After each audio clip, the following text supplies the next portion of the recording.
So hello everyone, आज मैं आपके लिए एक्सप्लेन करूंगी ताई स्वॉर्ड इमॉर्टल का एपिसोड 7। इसके पहले वीडियोस आपको प्लेलिस्ट में मिल जाएंगे, तो आप वहां से चेकआउट कर सकते हैं। तो जैसा कि पिछले एपिसोड में हमने देखा था, हाओफेंग ने शिनचेन को हराकर 5 कलर लोटस हासिल किया, जिसके बाद वो अपने दोस्तों के साथ स्पिरिट केव में गया, जहाँ उन्हें ढेर सारे मिथिकल एनिमल्स की सोल मिल गयी। साथ ही हाओफेंग को ब्लू लोटस का अनमोल ट्रेजर भी हासिल हुआ और अब उसे एनलाइटनमेंट फ्रूट हासिल करना था। अब आगे जियूशान कहता है कि अगर हमें वो फ्रूट मिल गया तो शाओ हांग की बहुत जलेगी। जब वो फ्रूट मैं मेरे फादर को दूंगा तब शाओ हांग की तो बहुत बेइज्जती होने की है। वहीं दूसरी तरफ हम जी शिशी और शिंगचेन को देखते हैं, उन्हें भी एनलाइटनमेंट फ्रूट चाहिए था, तो वो लोग भी एनलाइटनमेंट ट्री की तरफ रवाना हो जाते हैं। इधर हाओफेंग और उसके साथी भी स्पिरिट केव से बाहर आ चुके थे। तभी जियूशान की नजर एक स्ट्रॉन्ग एनर्जी फ्लो पर जाती है। वो कहता है कि जरूर से एनलाइटनमेंट ट्री की एनर्जी है, हम बहुत लकी हैं कि ये हमें इतनी आसानी से मिल गई। तो हाओफेंग तुरंत ही अपने आइज ऑफ क्रिएशन को एक्टिवेट करके उस फ्लो को चेक करने लगता है। वो वाकई एनलाइटनमेंट वैली की एनर्जी थी और उसके अंदर था वो पेड़ जिस पर वो फ्रूट लगा हुआ था। तो हाओफेंग कहता है कि हमें शाओ हांग से पहले उस फ्रूट को हासिल करना होगा। और तभी डिवाइन आइज ऑफ क्रिएशन की फेरी उसे बताती है। वो कहती कि वो फ्रूट हासिल करना इतना आसान नहीं है, वहाँ पर तुम्हें ढेर सारे इल्यूजन्स मिलेंगे, तो उन्हें ब्रेक करके ही तुम उस फ्रूट को हासिल कर पाओगी, इसलिए जरा संभाल कर रहना। तो हाओफेंग फेरी से कहता है कि ठीक है, मैं आपसे वादा करता हूँ कि उन इल्यूजन्स को ब्रेक करके उस फ्रूट को हासिल करूंगा। जिसके बाद वो अपने दोस्तों के साथ मिलकर उस एनर्जी फ्लो के पास चला जाता है, मगर वहाँ पर जी शिशी और शिंगचेन ऑलरेडी मौजूद थे। वो अभी तक अंदर दाखिल नहीं हो पाए थे क्योंकि उस जगह पर एक स्ट्रॉन्ग फॉर्मेशन बना हुआ था।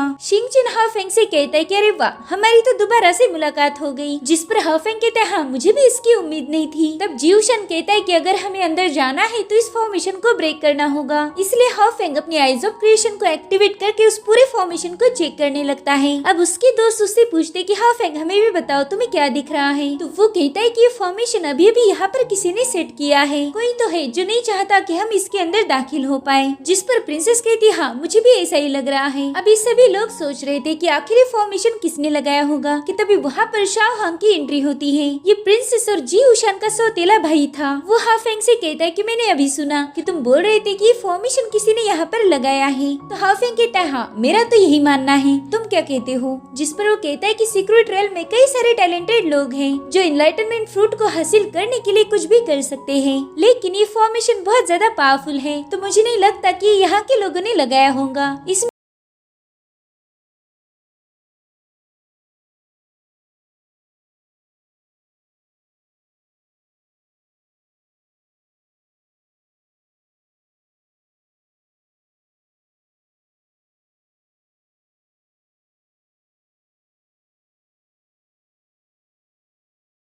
और उसी सूंड की मदद से वो फॉर्मेशन पर अटैक करता है। उसके साथ हाओफेंग भी था, वो भी अपनी पावर्स का यूज करते हुए इस फॉर्मेशन पर अटैक कर देता है। वो दोनों मिलकर अपनी सारी पावर्स उस फॉर्मेशन को ब्रेक करने में लगा रहे थे और थोड़ी कोशिश करने के बाद वो फॉर्मेशन ब्रेक हो चुका था। अब शाओ हांग देखता है कि रास्ता तो खुल चुका है, इसलिए वो जल्दी से अंदर चला जाता है। उसकी इस हरकत से जियूशान और जोंग बहुत भड़क गए थे। वो कहते कि एक नंबर का बेशरम है, मेहनत दूसरे करे और फल इसे चाहिए। जिसके बाद जियूशान भी उसके पीछे चला जाता है। ये देखकर प्रिंसेस थोड़ा डर जाती है, उसे जियूशान की फिक्र हो रही थी। तो हाओफेंग कहता है कि डरो मत, उसे कुछ नहीं होगा और ना ही हम शाओ हांग को वो फ्रूट लेने देंगे। अब शिंगचेन हाओफेंग को थैंक यू बोलता है क्योंकि हाओफेंग की मदद के बिना ये फॉर्मेशन ब्रेक होना इम्पॉसिबल था। जिसके बाद ये सभी लोग उस फ्रूट की तलाश में अंदर चले जाते हैं। थोड़ी देर बाद ये लोग एक विशाल पेड़ के पास पहुँच चुके थे। उस पर एनलाइटनमेंट फ्रूट लगा हुआ था। तो शाओ हांग उसकी तरफ आगे बढ़ता है। वो कह रहा था कि ये फ्रूट मेरे अलावा किसी को नहीं मिलेगा, लेकिन जैसे उस फ्रूट को टच करता है उसकी स्पिरिचुअल एनर्जी उसे पीछे ढकेल देती है और अब उनके सामने खूंखार भेड़िया आ जाता है।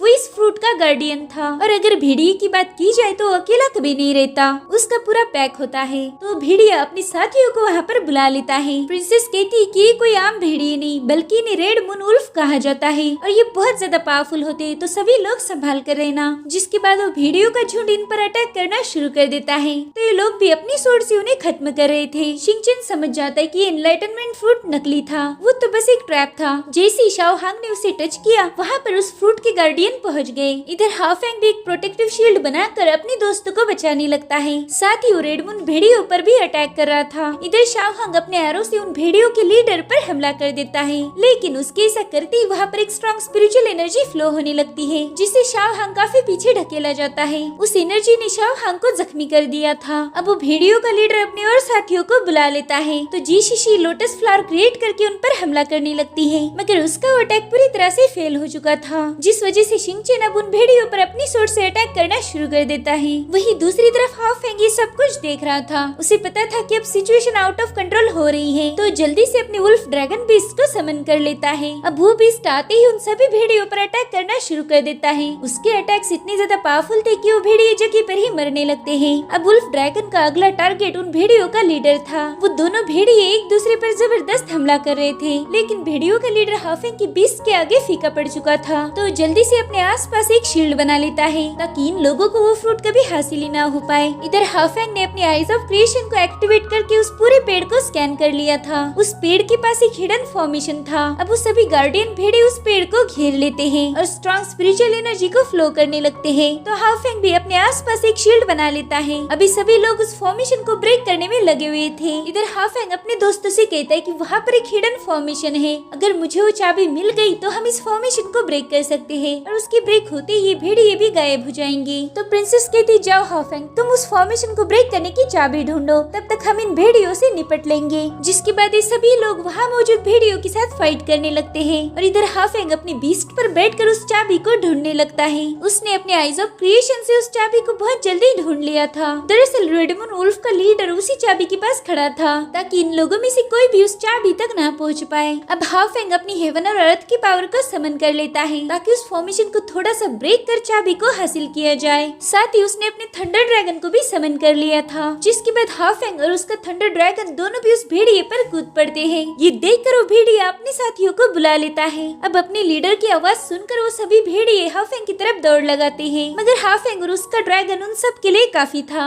अब हाफेंग अपने बीच से कहता है कि जाओ और उस लीडर को संभाल लो, मुझे पता है कि तुम उसे हरा दोगे। जिसके बाद हाफेंग का बीस्ट उस भेड़ियों के लीडर पर हमला कर देता है, और इसी का फायदा उठाते हुए हाफेंग फॉर्मेशन को ब्रेक कर उसके अंदर जाता है। वहाँ पर वो की थी, तो हाफेंग उस पर एक जबरदस्त पंच मार के उन्हें डिस्ट्रॉय कर देता है। उसके ऐसा करते ही भेड़ियों ने बनाया हुआ फॉर्मेशन भी गायब हो जाता है, और साथ ही वो भेड़िए भी गायब हो चुके थे। हाफेंग के दोस्त उससे कह रहे थे कि तुम बहुत पावरफुल हो, अगर तुम नहीं रहते तो हम उन भेड़ियों का शिकार हो जाते। जोंग भी कहती कि हाँ, मुझे लगा था कि मेरा ये आखिरी दिन है। जिस पर जियोशन कहता है, तुम्हें फिक्र करने की जरूरत नहीं, भले ही मैं किसी और की मदद ना करूं, लेकिन तुम्हारी जरूर करूंगा। जिसके बाद हाफेंग उस पेड़ के स्टेम पर लगे हुए फॉर्मेशन को अनलॉक कर देता है, और तभी उसके सामने एक बड़ा सा फ्लावर खिल जाता है, जो ओरिजिनल एनलाइटनमेंट फ्रूट बाहर निकालता है। मगर हाफेंग वहाँ जाने से पहले शाओहेंग उसकी तरफ चला जाता है। वो कहता है कि ये फ्रूट मेरा है, लेकिन उसे क्या ही पता कि एक और खतरा उसका इंतजार कर रहा है। वहाँ पर अब अचानक से एक स्मोक रिलीज होने लगता है। उस स्मोक के अंदर एक गोल्डन भेड़िया था, जो शाओहांग को अपनी एनर्जी से पकड़ लेता है। जिसके बाद वो स्मोक धीरे धीरे उस पूरी जगह पर फैलने लगता है। तो ये लोग उस स्मोक से बचने के लिए वहाँ से भाग निकलते हैं, लेकिन हाफेंग भागने वालों में से नहीं था। वो अपने ब्लू लोटस की कियोस की एनर्जी को रिलीज करता है,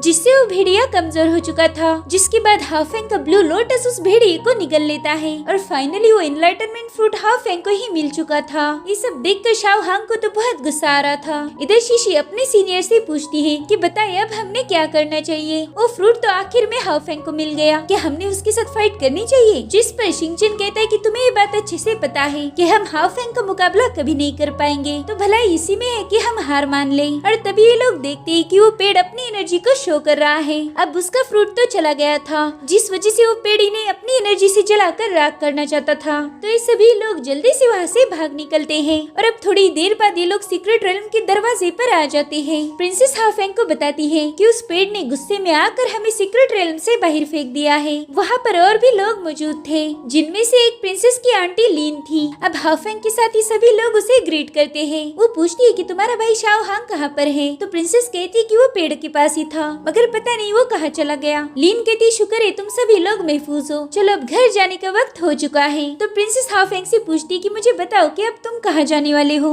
जिस पर हाफेंग कहता है कि मैं तो यहाँ पर एक्सीडेंटली आया था, लेकिन मुझे ताई इमोर्टल सेक्ट में वापस जाना होगा, वहाँ पर मेरा कुछ जरूरी काम है। जोंग कहती कि ताई इमोर्टल सेक्ट तो यहाँ से बहुत दूर है, तुम्हें 1000 मीलों का सफर तय करना होगा और साथ ही वो रास्ता भी बहुत खतरनाक है। तो प्रिंसेस कहती है कि जल्द ही हमारी जाओ डायनेस्टी में एक कॉन्फ्रेंस होने वाली है और उसमें ताई इमोर्टल सेक्ट के कुछ लोग भी आने वाले हैं, तो तब तक तुम हमारी डायनेस्टी में रुक सकते हो। अगर तुम रुक गए तो हमें भी तुम्हारी मेहमान नवाजी करने का मौका मिल जाएगा, जिसके बाद तुम ताई इमोर्टल सेक्ट वालों के साथ वापस जा सकते हो। ये आइडिया हाफेंग को भी बहुत पसंद आती है। अभी लोग बात ही कर रहे थे कि तभी वहाँ पर फेयांग और किन ओशिन पहुँच जाते हैं। ये वही लोग थे जिनकी हाफेंग ने जबरदस्त पिटाई की थी। अब हाफेंग उन्हें वहाँ देखकर थोड़ा चौंक जाता है और पूछता है कि बताओ तुम यहाँ पर क्यों आए हो। तो फेयांग कहता है कि हमें मैजिकल भेड़ियों का एहसास हुआ था, यहाँ के कानून के अकॉर्डिंग हम उन्हें आजाद नहीं कर सकते और मुझे लगता है कि तुम लोगों ने वो कानून तोड़ा है। तो जोंग कहती है कि वो हम नहीं थे, वो भेड़िए तो शाह हांग की वजह से आजाद हो गए और हाँ अब वो भेड़िए जिंदा भी नहीं है क्योंकि हाफेंग ने उनका काम तमाम कर दिया। तभी लिन फेयांग से कहती कि आखिर तुम कौन हो जो इतने सवाल हमसे पूछ रहे हो, क्या तुम्हें पता है हम कौन है? हम जाओ डायनेस्टी की रॉयल फैमिली से बिलोंग करते हैं। जिस पर फेयांग कहता है कि मेरा टारगेट तुम लोग नहीं हो बल्कि ये आउटसाइडर है,